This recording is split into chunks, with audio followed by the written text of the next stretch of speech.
The New South Wales Premier continues to face accusations of corruption. This is a government addicted to secrecy, wanting to keep things out of the light.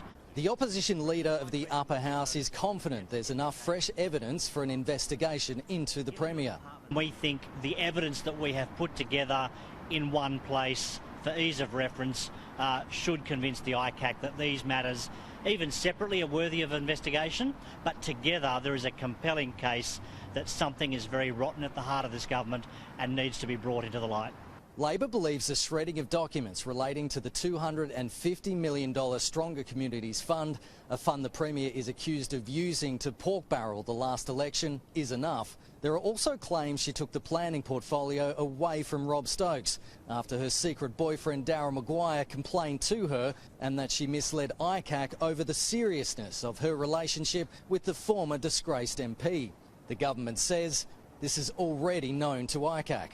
New South Wales One Nation leader Mark Latham has accused the Premier of acting as a spy within her own office for Mr Maguire, and says ICAC should investigate how much access he had to confidential government documents. Deceit and the abuse goes on and on. This motion and the amendment should be supported. The Premier should resign, and short of that there should be a separate independent ICAC inquiry.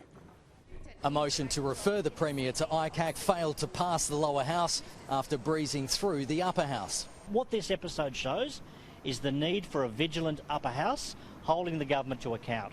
And of course, it's really, really important that this was not just a Labor Party proposal to refer the Premier to ICAC. Every non-government member of the upper house who was present voted for that. And that should send a signal to the ICAC, but also to the government.